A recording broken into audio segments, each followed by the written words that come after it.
I just ran the men's 10k in Edinburgh, and here are my thoughts.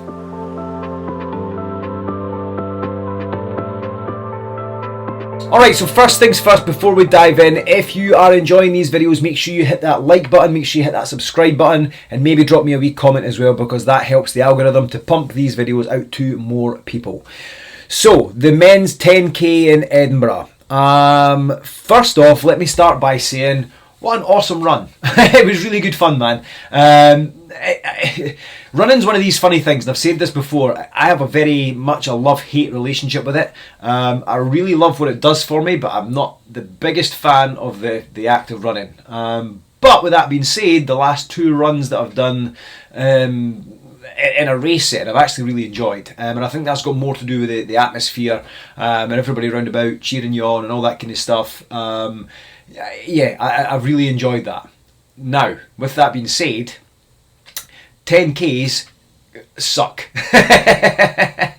It was horrible, man. It was really hard, and I think that's got more to do with the fact that I really didn't train specifically for 10k. It was very much a kind of a sort of a last minute entry thing. I only kind of really gave it much thought 2 or 3 weeks out from the event, so I hadn't done much in the way of actual 10k training. I had done, like, obviously longer distance runs and a couple of 5Ks and whatever else, but actual 10k training, like running all out for 10k, I hadn't done that. So yeah, I found it difficult, I found it challenging.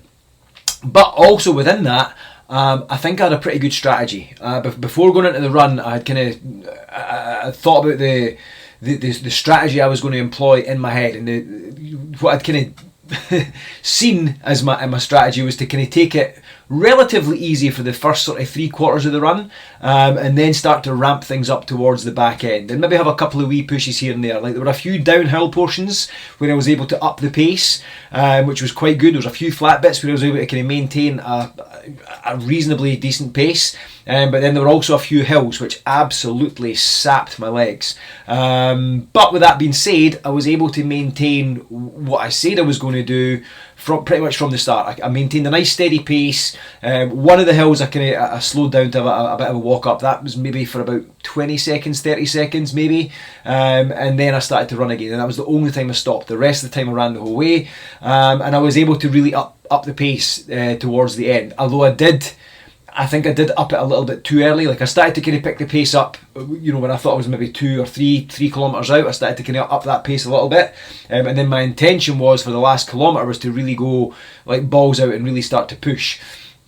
But where I started to push, I think, was a little bit outside that. We finished up the run in Murrayfield in Edinburgh, and I seen Murrayfield in the distance and thought, right, now's my time to go. So I started to really push, but I then realised we had more kind of zigzags and stuff to go through, which I didn't quite get to where I wanted to get to. So I started to not even push. Like, I feel my increasing of pace was pretty good, but I started to sprint when I seen Murrayfield. So I thought, that's the finish line. I didn't realise I still had a load of zigzags to go around, and you know, then get into the stadium and then have more of a kind of run once I got in there.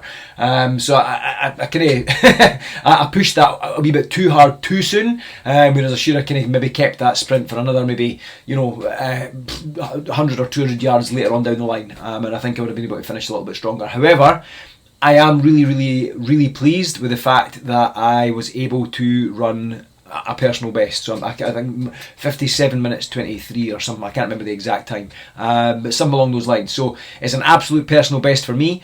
I'm absolutely delighted with it. I was burst afterwards. I was in cardio wise absolutely fried, which was so different to the half marathon.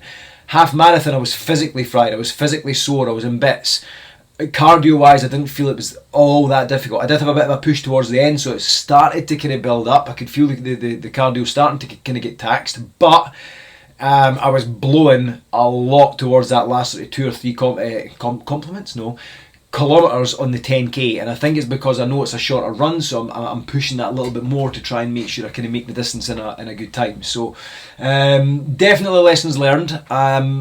It's one that I'll do again next year, and now that I've got an idea kind of what the course is, I'll know when to push, when I need to kind of tailor things back a wee bit, and what sort of things I need to work on. Like, I know now that I definitely need to get out doing more maybe not immediately, but when I'm prepping for a 10k run, I need to do more 10k runs, and I need to be able to do them with hills where I can run up the hill.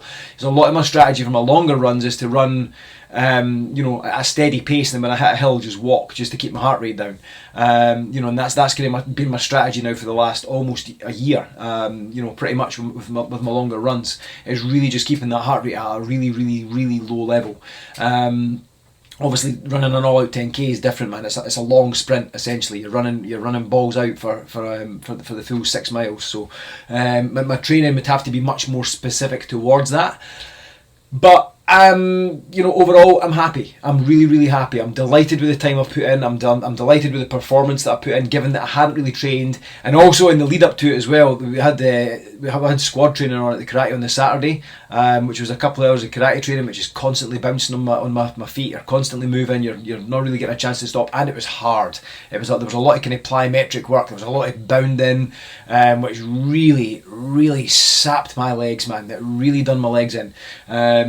So, you know, hopefully the next time I do one of these races, you know, when I did my half marathon, I didn't do any grappling, I didn't do any MMA, I didn't do any karate, I didn't do anything before it, and I just ran on fresh legs. I can't say that about the 10k. I had it in my head of, do you know what, it's only 10k. Again, naivety on my part, not giving it the respect it deserves. I felt because, you know, I can run 21k, it's no problem, I can do that. I didn't think 10k was going to be too much of an issue, but you know, it humbled me. It definitely humbled me. It made me realise I can't do that. I have to put the effort in, and I have to maybe give the you know, the other training a miss on the days leading up to that event, so I can then go into that with fresh legs. But again, as I say, with that being said, I am still absolutely delighted with the time that I posted. Other than that one tiny wee stop to go up the hill on the Royal Mile in Edinburgh, you know, I was pretty much able to run the whole thing. You know, I got ahead of the hour marker guy. The guy had the wee flag for the hour marker, and I was able to stay in front of him pretty much for the whole race. I think we got down towards Arthur's Seat, and we just came round the back end on the kind of loop where you turn round on yourself, and that's where I seen him running. And I thought, right, I'm going to get past him and I'm going to stay in front of him. So I set myself that wee challenge, and I was able to maintain it. Even with that wee fraction of a walk that I done, I was still able to maintain that. A couple of times he caught up to me when I was starting to kind of pull back a bit, but I was able to stay in front. I was able to kind of push on. So overall, I have to say, absolutely delighted with the run. I didn't take much footage of the run, to be honest. I've had to go and scour the internet to find some official footage from it that I've maybe been in, and kind of put it together to make up this video, so that I can have some actual footage of me kind of starting the run and finishing the run. But yeah, definitely something we'll do again. Thoroughly enjoyed it. Brilliant event, and yeah, on to the next one now. I don't know what the next one's going to be. I'm not sure if there'll be another race this year. It might be moving into next year now, but the training will certainly continue. Although not this week, because I've injured my back. So I'm taking a bit of time off and just kind of rehabbing that, because it's bloody sore. Oh, sick to my own mouth there. Yeah, it's a bit sore, so I'm taking a bit of time off to rehab that, and then hopefully it'll be fine by the end of the week, and I can get back into things more normally then. So yeah, so hopefully I'll get a few more running videos out before the end of the year, but we'll see. There might be another race, there might not be. I don't know. We'll see what happens. So, but yeah, that's us for this one. Edinburgh 10k, or men's 10k in Edinburgh.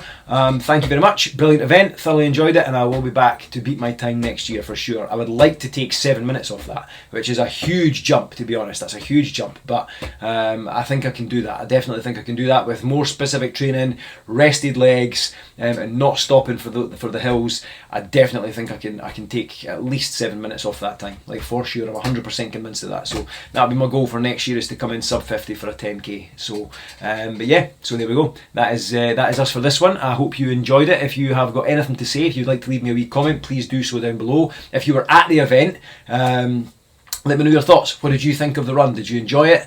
How did you get on? What was your time? And any people that I did speak to at the event, it was great to meet you for the first time. Like, I spoke to a few people that I've kind of met through social media, so it was fantastic to actually get to meet you in person, and I look forward to meeting you again in the future. So until the next one, take care, thanks for tuning in, and I'll see you soon. Cheers.